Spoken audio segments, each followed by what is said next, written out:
Saludos. Hoy nos metemos de lleno en el sistema jurídico mexicano, a partir de varios textos académicos.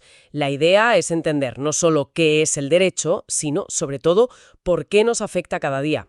Exploraremos las normas, su origen, cómo se ordenan, cómo se interpretan y esa relación tan clave entre Estado y ley. Vamos a empezar por lo básico, ¿te parece? A veces uno piensa en el derecho como algo lejano, ¿no? Cosa de abogados, de jueces. Sí, es una percepción común. Pero si te paras a pensar, está en todo. Desde que naces y te inscriben en el registro, que ya es un derecho constitucional. Y luego cosas más del día a día. Casarse, firmar un contrato de trabajo, que tiene su ley federal del trabajo, pagar impuestos, hasta comprar un refresco. Eso es un contrato de compraventa, ¿verdad? Exactamente. Ahí está. El derecho es como el andamiaje invisible de la sociedad. Hay una cita de Cruz y San Román en los textos que lo dice muy bien. El derecho se halla presente en la realidad y se manifiesta en la vida en sociedad. Es lo que nos da un marco, cierta previsibilidad. Pero ojo, que los textos no solo hablan de las normas jurídicas, las del Estado. También mencionan otras reglas, las sociales, las morales, incluso las religiosas. Ah, eso es interesante. Claro, porque todas conviven y, bueno, nos ayudan a relacionarnos, aunque funcionan de forma muy diferente. Vale, ahí quería llegar. ¿Qué diferencia hay, por ejemplo, entre la norma de, no hablar con la boca llena y la norma de pagar el IVA? Las dos son reglas, ¿no? Buena pregunta. Los textos distinguen entre normas en sentido amplio, lato sensu, y en sentido estricto, stricto sensu. La de no hablar con la boca llena sería lato sensu, como una regla técnica o de cortesía, o como desenchufa el microondas para ahorrar. Es opcional, digamos. Vale. Pero las stricto sensu son las que imponen deberes o te dan derechos. Y ahí sí entra el pagar el IVA. Es obligatorio. Y dentro de estas están las diferencias que decíamos antes. Profundicemos ahí, entonces. ¿Cómo se distinguen esas normas en sentido estricto? ¿Religiosas, morales, sociales, jurídicas? A ver, las religiosas, según los textos, vienen de fuera, de una divinidad, ¿no? Son heterónomas y son unilaterales. Imponen un deber, pero nadie te lo puede exigir legalmente. Ajá. Se centran en lo interno, la conciencia, y no son coercibles, no te pueden obligar por la fuerza. Piensa en el bautismo. La consecuencia de no cumplir es el pecado, no una multa del ayuntamiento. Entendido. ¿Y las morales? Las morales nacen de uno mismo, de la conciencia. Son autónomas. Ayudar a alguien, por ejemplo. Son también unilaterales, internas e incoercibles. Si no ayudas, pues sentirás remordimiento, quizás, pero no hay sanción legal. Vale, conciencia propia. ¿Y las sociales? Como saludar, dar las gracias. Esas, las sociales o de trato social, las impone el grupo, la sociedad, heterónomas. Tampoco son exigibles legalmente, unilaterales. Se ven en la conducta externa, externas, y no son coercibles. La consecuencia es, pues, el rechazo social, la crítica, y fíjate, cambian muchísimo con el tiempo y el lugar. Lo que era norma hace 50 años, hoy puede no serlo. Claro. Y entonces, ¿qué hace especiales a las jurídicas? Las del derecho de verdad. Pues varias cosas claves, según los textos. 1. Las impone el Estado, heterónomas. 2. Son bilaterales, o sea, crean deberes para uno y derechos para otro, comprador-vendedor, por ejemplo. Vale. Uno, otro. 3. Regulan la conducta externa, lo que hacemos, externas. Y 4, y esto es crucial, son coercibles. Su cumplimiento se puede exigir usando la fuerza pública si hace falta. Estas son las que forman el derecho. Su estructura básica es: si pasa X, el supuesto, entonces ocurre Y, la consecuencia jurídica. Nace un derecho, una obligación. Con tantísimas normas jurídicas que crea el Estado, ¿cómo se organizan? ¿No será un caos? ¿No? Para nada, para nada. Aquí entra la clasificación. Juristas como García Máinez o Kelsen, que citan las fuentes, han propuesto muchas formas de ordenarlas. Es fundamental para entender cómo funciona el sistema. Una clasificación muy básica es por ámbito espacial. Tienes leyes federales que valen en todo México, como la Ley Federal del Trabajo.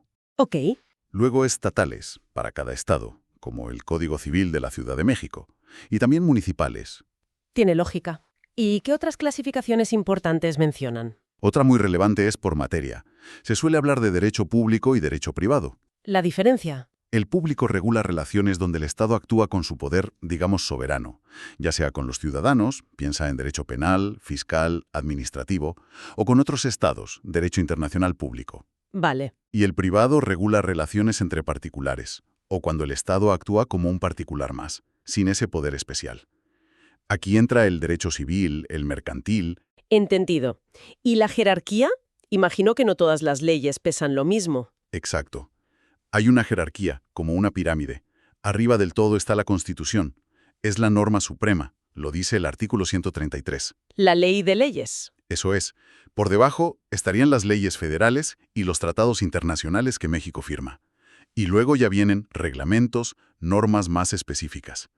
Hay una jerarquía federal y otra similar en cada estado. Veo que los textos mencionan muchísimas clasificaciones más. Por su fuente, por cuánto duran, por si permiten o prohíben algo. ¿Hay alguna otra que sea especialmente útil para entender cómo funciona el derecho en la práctica? Pues mira, quizás la distinción entre normas taxativas y dispositivas. Es interesante. A ver. Las taxativas son obligatorias sí o sí. No dependen de tu voluntad. Pagar impuestos, por ejemplo. Te guste o no, hay que hacerlo. Viene de la Constitución, artículo 31. Imperativas. Justo. En cambio, las dispositivas son más flexibles, permiten que las personas regulen sus asuntos como quieran, y solo se aplican si no han pactado otra cosa. Muchas reglas de los contratos son así. Ah, vale. Como que el derecho te da opciones a veces. Exacto. A veces impone, y a veces, ofrece un marco. Vale. Ya tenemos tipos de normas, cómo se ordenan, pero ¿de dónde salen? ¿Cómo nace una ley? Las famosas fuentes del derecho, ¿no? Correcto. Las fuentes, el origen. Los textos hablan de tres tipos principales. Primero, las fuentes reales o materiales. ¿Qué son? Son los factores sociales, económicos, políticos, tecnológicos. Todo lo que motiva que se cree una norma. Por ejemplo, la preocupación por el cambio climático impulsa leyes ambientales. O el avance de Internet hace necesario regular los delitos informáticos. Son las causas, digamos. Entiendo. El porqué detrás de la ley. Luego están las fuentes históricas. Son documentos antiguos que tuvieron leyes en su momento. Las constituciones mexicanas anteriores, por ejemplo, la de 1857, o incluso textos muy antiguos como el Código de Hammurabi, nos ayudan a ver la evolución. Y las más importantes para hoy. Sin duda, las fuentes formales.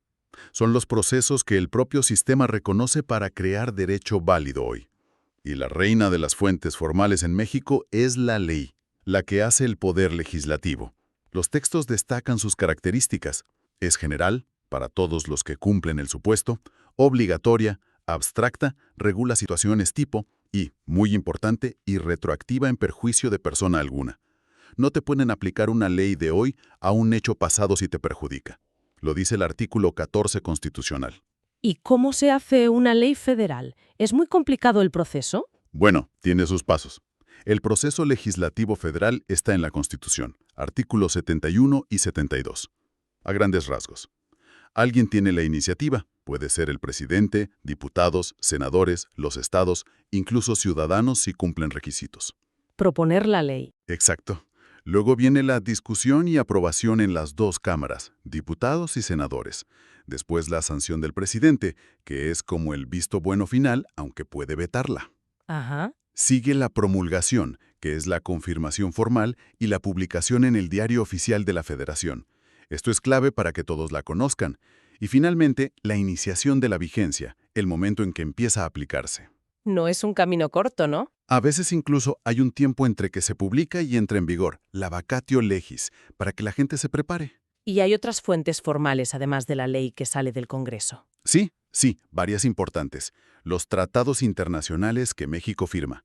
La Constitución dice que son ley suprema, junto a ella y las leyes federales. También está la jurisprudencia.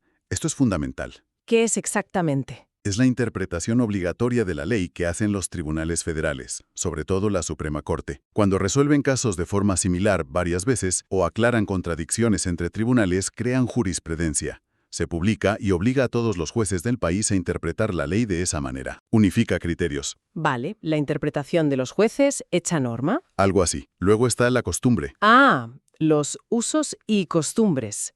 Se oye mucho, sobre todo en comunidades indígenas. Exacto. La costumbre es una práctica social repetida que la gente considera obligatoria.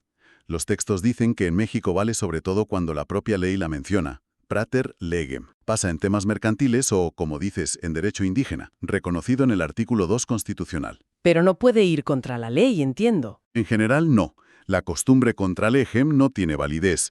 También se mencionan los principios generales del derecho, que son como ideas básicas, nadie está obligado a lo imposible, que ayudan a llenar vacíos legales.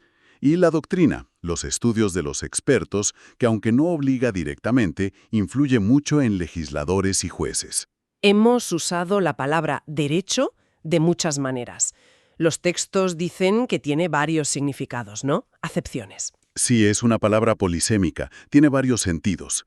Una distinción clave es entre derecho objetivo y derecho subjetivo. ¿La diferencia? El derecho objetivo es el conjunto de normas en sí, la ley escrita, el sistema legal. Por ejemplo, el artículo de la Ley Federal del Trabajo que define qué es un trabajador. La regla. Eso es. Y el derecho subjetivo es la facultad, el poder, la prerrogativa que esa norma te da a ti como persona. Por ejemplo, tu derecho a recibir educación, que te lo garantiza la Constitución. Entiendo. Uno es la norma, el otro es el poder que me da esa norma. ¿Qué otras acepciones son importantes? Otra distinción útil es derecho positivo frente a derecho vigente. A ver. El derecho positivo es todo el derecho que ha sido creado por la autoridad competente en algún momento de la historia, esté en vigor ahora o no. Incluye leyes antiguas, ya derogadas. Vale. El derecho vigente es la parte del derecho positivo que sí se aplica hoy, que no ha sido derogado ni abrogado. La Constitución actual, la de 1917, es derecho positivo y también vigente. La de 1857 es positivo pero ya no vigente, es histórico. Claro. Todo derecho vigente es positivo, pero no todo positivo es vigente, ¿sería así? Exactamente. Y luego está la diferencia entre derecho sustantivo y derecho adjetivo o procesal. Suena técnico. Un poco, pero es útil. El sustantivo es el que establece los derechos y obligaciones de fondo. ¿Qué es el matrimonio? ¿Qué efectos tiene? Eso lo dice el Código Civil, que es sustantivo. ¿El qué? El qué, sí. Y el adjetivo o procesal es el que dice cómo hacer valer esos derechos en un juicio, cómo reclamar, cómo se tramita un divorcio, por ejemplo. Lo dice el Código de Procedimientos Civiles, que es adjetivo. ¿El cómo? El cómo. Uno te da el derecho, el otro te dice cómo reclamarlo si hay problemas. Vale, tenemos las normas, sabemos de dónde vienen, cómo se clasifican, pero las leyes a veces no son súper claras. ¿Cómo sabemos qué quieren decir exactamente? Aquí entra la interpretación, ¿no? Justamente, la interpretación jurídica es esencial. Es el proceso de averiguar el significado real de un texto legal antes de aplicarlo. No es solo leer, ¿sabes? Los textos mencionan varios métodos. El gramatical, fijarse en el significado literal de las palabras. El lógico, usar el razonamiento. El sistemático, ver la norma dentro de todo el sistema legal, en contexto. ¿Hay más? Sí, el histórico, buscar qué quería el legislador cuando la hizo. O el teleológico, preguntarse cuál es el fin, el propósito de esa norma. ¿Y quién interpreta? ¿Solo los jueces? No solo ellos. La interpretación judicial es muy importante, claro, y la de la Suprema Corte, como dijimos, puede crear jurisprudencia obligatoria. Pero también está la interpretación auténtica, que la hace el propio legislador cuando aclara una ley con otra ley. Y la doctrinal, la de los estudiosos, que aunque no sea obligatoria, pues influye. Y una cosa, ¿se interpreta igual en todas las áreas del derecho? Por ejemplo, en penal, ¿es lo mismo que en civil? Buena pregunta. Los textos señalan que no. Hay diferencias importantes. En materia penal rige un principio de interpretación muy estricta. ¿Qué significa eso? Pues que no se pueden crear delitos ni imponer penas por analogía o por parecerse a. Tiene que estar clarísimo en la ley. Es una garantía fundamental, lo exige el artículo 14 constitucional. Prohibido inventarse delitos o penas. Vale, muy garantista. En cambio, en materia civil hay algo más de flexibilidad. Si la ley no es clara o tiene lagunas, el juez puede usar la interpretación jurídica, la jurisprudencia, incluso los principios generales del derecho para encontrar una solución. Entendido. Hablar de derecho nos lleva sí o sí a hablar del Estado. Parecen inseparables. Totalmente. Son las dos caras de la misma moneda. El Estado, esa sociedad organizada en un territorio con un gobierno y poder soberano, es quien crea, aplica y sanciona el derecho. Y al mismo tiempo el derecho es el que estructura al Estado, le da forma, lo legitima. Los elementos clave del Estado, según los textos, son población, territorio y gobierno. Con la división de poderes que conocemos en México: legislativo, ejecutivo y judicial. Exacto. Y a eso se añade la soberanía, que es el poder supremo, y que la Constitución dice que reside en el pueblo, artículo 39, y el propio orden jurídico, el conjunto de normas. ¿Y qué significa exactamente Estado de Derecho? Se oye muchísimo. Pues significa básicamente que nadie está por encima de la ley, ni siquiera el gobierno. Es el principio de que el poder está limitado por el derecho. Implica igualdad ante la ley, separación de poderes, que los actos del gobierno tienen que basarse en una ley, legalidad, y que tiene que haber garantías para los ciudadanos, seguridad jurídica. La Constitución es la ley suprema que obliga a todos, incluido el Estado. Aunque los textos mencionan una situación excepcional, ¿no? El estado de excepción. Sí, el artículo 29 de la Constitución lo prevé para casos muy graves, una invasión, una perturbación seria de la paz pública. En esos casos, se pueden suspender temporalmente algunas garantías constitucionales. Suena fuerte. Lo es. Pero fíjate, hasta esa suspensión está regulada y limitada por la propia Constitución. No es un poder absoluto ni arbitrario. Pasando a algo un poco más abstracto, los textos se preguntan si el derecho es una ciencia. ¿Lo es? Es un debate interesante y antiguo. Se habla de ciencia del derecho como el estudio sistemático y objetivo del fenómeno jurídico. Se apoya en distintas disciplinas: la dogmática jurídica, que define y ordena los conceptos; la sistemática, que organiza las normas; la técnica jurídica, que son los métodos para interpretar y aplicar. Parece bastante científico. Sí, y también está el derecho comparado, que estudia otros sistemas legales; la teoría jurídica, que busca explicaciones generales; la metodología y, claro, la filosofía del derecho, que reflexiona sobre los fundamentos últimos, los fines, los valores. Así que sí, se aborda con métodos de estudio rigurosos, aunque sean distintos a los de las ciencias naturales, obviamente. Vale, para ir concretando, hablemos de los ladrillos con los que se construyen las relaciones legales, los hechos y los actos jurídicos. ¿Cuál es la diferencia fundamental? Es una distinción clave, sí. Un hecho jurídico es cualquier acontecimiento, natural o humano, que produce consecuencias legales, pero sin que la persona necesariamente buscara esas consecuencias. ¿Ejemplos? El nacimiento o la muerte son hechos naturales con enormes consecuencias jurídicas. Un terremoto que destruye una propiedad.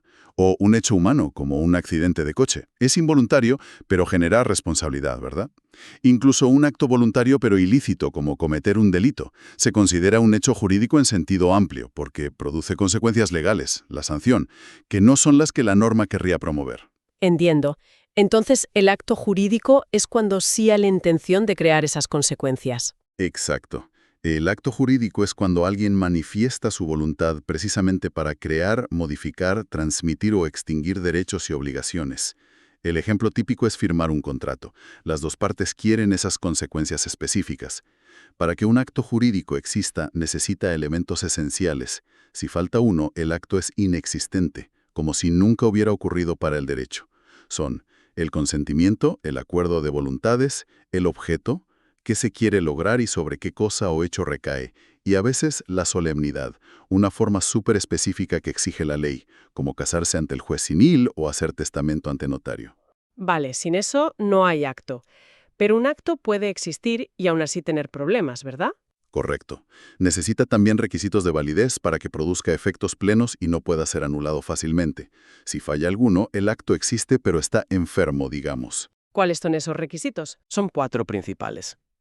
Capacidad de las partes, ser mayor de edad y estar en pleno uso de facultades mentales; ausencia de vicios del consentimiento, que la voluntad sea libre, no forzada por error, engaño, dolo o mala fe, violencia o lesión económica grave; licitud, que el objeto y el motivo del acto sean legales y no vayan contra las buenas costumbres; y la forma que la ley exija en cada caso. A veces basta la palabra, otras se necesita por escrito, a veces público. ¿Y si falta algo de esto, qué pasa? ¿Se anula el acto? Puede ser. Hay distintos grados de ineficacia. La más grave es la inexistencia, si faltó un elemento esencial. Luego está la nulidad absoluta, si el acto es muy gravemente ilegal. Y la nulidad relativa, si hay vicios o incapacidad. A veces se puede corregir o confirmar, otras se anula. Y hay otras formas de que un acto deje de tener efectos, como la rescisión, por incumplimiento de un contrato, o la revocación, cuando alguien se echa para atrás en ciertos actos unilaterales como una donación. Ya casi al final, ¿quiénes son los protagonistas de todo este entramado legal? ¿Los sujetos de derecho? Fundamentalmente hay dos tipos, la persona física y la persona moral o jurídica colectiva. La física somos nosotros, ¿no? Exacto. Cada ser humano individual. Adquirimos personalidad jurídica al nacer si somos viables y la perdemos al morir. Tenemos unos atributos que nos identifican legalmente. El nombre, con apellidos, el domicilio, la nacionalidad, la capacidad, que se divide en capacidad de goce, de tener derechos, y de ejercicio, de ejercerlos por uno mismo, el patrimonio, el conjunto de nuestros bienes y deudas, y el estado civil, soltero, casado, divorciado. ¿Y las morales? Suenan más a gracia. ¿Entidades? Lo son. Son agrupaciones de personas o de bienes que se unen para un fin común ilícito, y a las que la ley les reconoce una personalidad jurídica propia distinta de la de sus miembros. Piensa en una empresa, sociedad mercantil, una asociación civil, un sindicato. Incluso el propio Estado es una persona moral. Claro. Nacen cuando se constituyen legalmente y se extinguen con su disolución. También tienen atributos parecidos a las físicas. Nombre, que aquí se llama razón social o denominación social, domicilio, nacionalidad, capacidad limitada a su objeto social, a lo que pueden hacer, y patrimonio. Lo que no tienen, obviamente, es estado civil. Y un último punto que tratan los textos, la relación tan estrecha entre derecho y lenguaje. Parece obvio, pero ¿qué implicaciones tiene? Es que es una relación total, umbilical. El derecho se expresa a través del lenguaje, no hay otra forma. Pero no es un lenguaje cualquiera. Es técnico. Tiene sus ambigüedades, sus zonas grises. Por eso la interpretación es tan vital. La argumentación jurídica es, en gran medida, el arte de usar ese lenguaje técnico para justificar una decisión, para persuadir a un juez, a la otra parte. Analizar el significado exacto de las palabras, la semántica, cómo se construyen las frases legales, la sintaxis, y cómo se usan en la práctica, la pragmática, es el pan de cada día en derecho. La verdad es que hemos recorrido un camino largo y fascinante hoy, desde el porqué del derecho, los tipos de normas, cómo se ordenan y nacen, cómo se interpretan, quiénes son los actores, el Estado, las personas y hasta la importancia del lenguaje. Si tuvieras que quedarte con una idea clave de todo esto, Difícil elegir una, pero quizás me quedaría con la idea de sistema interconectado. Nada de esto funciona por sí solo. Las fuentes crean normas, que se clasifican, que necesitan interpretación por los sujetos, todo dentro del marco que pone el Estado de Derecho, y expresado a través de un lenguaje específico. Es un entramado complejo, sí, pero, bueno, coherente en su objetivo final, hacer posible que vivamos juntos. pensando, una última reflexión que me sugieren estos textos, hemos visto cómo se estructura el derecho formal en México, cómo se crea la ley, cómo se interpreta. Pero ¿hasta qué punto esa ley escrita, esa estructura formal, refleja o de verdad consigue moldear las costumbres reales, los valores, la práctica social que está siempre en movimiento, siempre cambiando? ¿Dónde reside la verdadera fuerza que da forma al derecho? ¿En el boletín oficial o en la vida cotidiana de la gente? Ahí lo dejamos. Hasta la próxima.